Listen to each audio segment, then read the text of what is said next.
চলছে সিয়াম কিয়ামের মাস রমজান। পবিত্র এ মাসের প্রথম দশক ইতিমধ্যে পার হয়েছে। এরই মধ্যে রোজার ঈদের সম্ভাব্য তারিখ জানিয়েছে সংযুক্ত আরব আমিরাতের দুবাই জ্যোতির্বিদ্যা গ্রুপ। বুধবার খালিজ টাইমসের এক প্রতিবেদনে এ তথ্য জানানো হয়েছে। প্রতিবেদনে বলা হয়েছে, এবার রোজা 29 নাকি 30টি হবে এ বিষয়ে তথ্য প্রকাশ করেছে সংযুক্ত আরব আমিরাতের দুবাই জ্যোতির্বিদ্যা গ্রুপ। এছাড়া সম্ভাব্য ঈদের তারিখও জানিয়েছে তারা।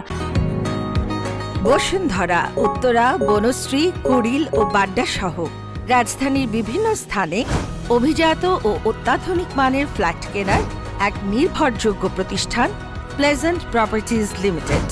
তাই আপনার স্বপ্নের আবাসনের জন্য আজই যোগাযোগ করুন। Pleasant properties limited, where destiny matches eventually। সংস্থাটি জানিয়েছে, আরব আমিরাতে 30 মার্চ শাওয়াল মাসের চাঁদ দেখা যাবে। ফলে 31 মার্চ দেশটিতে ঈদের দিন পালিত হবে। জ্যোতির্বিদ্যা কেন্দ্র জানিয়েছে, আপনারা চাঁদ দেখতে পেলে পর্যবেক্ষণের বিষয়টি স্থানীয় কমিটি অথবা অফিসিয়াল চাঁদ দেখা কমিটিকে জানাবেন। আমিরাতে 30 মার্চ সন্ধ্যায় ঈদের চাঁদ দেখা যেতে পারে। ফলে 31 মার্চ দেশটিতে ঈদ উল ফিতরের দিন হতে পারে। মধ্যপ্রাচ্য সহ আমিরাতে এবার 31 মার্চ ঈদ উল ফিতর হলে অঞ্চলটিতে 30টি রোজা পালিত হবে।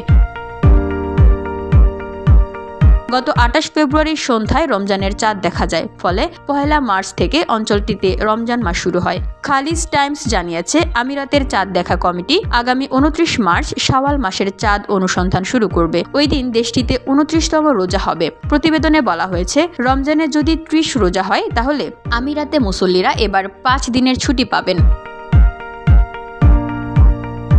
VOD Bangla news desk.